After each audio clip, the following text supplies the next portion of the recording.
I'm live at the National Honey Show on the third day of the event, and I'm in the trade stand with Tom Bickerdike from the National Bee Unit. Tom, how are you feeling about the show today? Well, I'm great, thanks, Angelina. Yeah, we're very positive. We've had very good feedback from the people coming here and asking lots of useful, interesting questions about this dangerous, invasive insect, the yellow-legged hornet. The yellow-legged hornet. Goodness, for our viewers who don't know what the yellow-legged hornet is, how would you sum it up? Well, it's an invasive species. It originates from Southeast Asia. It's now widespread throughout Europe. Its identification is it's predominantly black with an orange outstripe on its abdomen, with obviously very distinctive yellow legs. Hence the name yellow-legged hornet. And how does it differ from its Asian? So this is the Asian hornet. Yeah. And how does it differ from the European hornet? Yeah, well, the European hornet, which is a native insect, is slightly larger.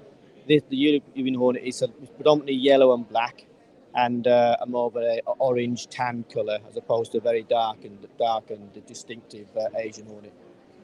Okay, and I can see on the stand here there are some artefacts that we can have a look at. Yeah. This lovely model, how would you describe this? What on earth is going on here? Well, this is a model of a yellow-legged hornet. This is after it's caught, in this case, a wasp, and this is how they catch their prey. They hang upside down in a small little branch somewhere, and they literally butcher the insect. They remove the head, the abdomen, and all they really want to take back to their nest to feed their larvae is the high-protein flight muscles of the insect. Goodness, so you wouldn't want to be their prey in that situation. They sound rather scary, to say the least.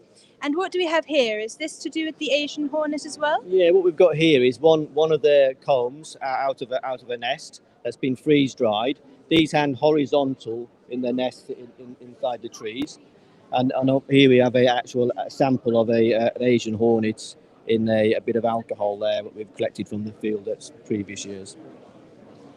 So for our viewers who are not so familiar with hornets, bees, wasps, the whole shebang, how would you go about dealing with an Asian hornet if you found it, preferably not in your house, but if you did, or in your garden? Yeah, if anybody's out and about walking around and they see an insect they've not seen before, and the description is obviously of this yellow-legged hornet, and then what they do is if they can download the Asian Hornet Watch app on their phone, they can take a photograph of it, upload it on photograph via the app that tells us where it's been found, who's found it, and then we can contact that person to see have they got a sample for us to collect, where they've seen it, and we can start surveillance in that area to hopefully track down the nest.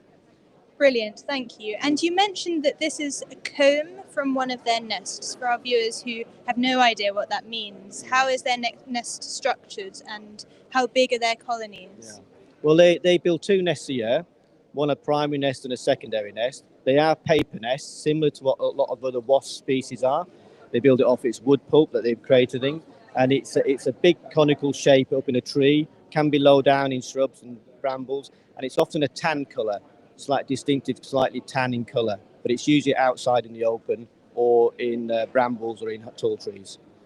And would you say that their colonies are large? Do they have colonies in the same way as bees?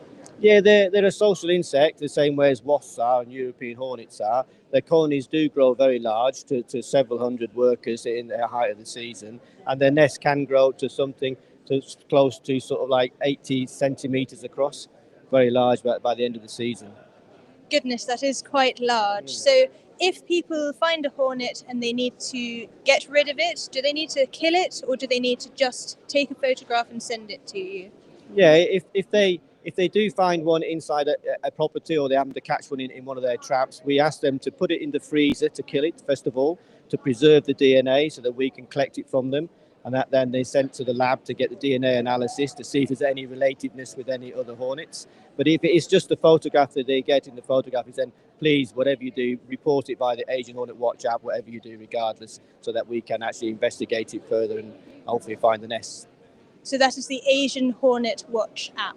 Yeah. And that is free to download? I'm Yeah, it's absolutely free to download. And if anybody wants to come and visit our stand while we're at the show, we have leaflets here and brochures here that gives them a QR code where they can download the app from. Brilliant, thank you. And one last question. How does the Asian Hornet come to England? How did it get here in the first place? Yeah, well, it actually arrived in France in 2004, thought to have been on a shipment of pottery from Southeast Asia by mistake. It's now spread throughout Europe.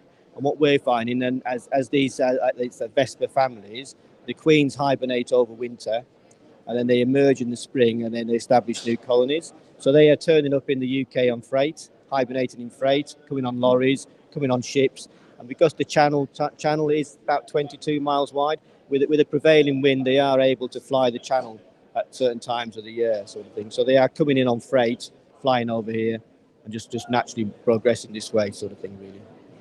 Goodness, well, they sound like quite the sturdy, rather scary invader of our gardens, hopefully not our homes, but if you do find them, it's the Asian Hornet watch app that you need to photograph and send it to, or put them in the freezer, an unusual and unexpected remedy. Thank you very much for listening. This has been Angelina in the National Honey Show, Day 3, and we've just been talking to Tom Bickerdike. Well done.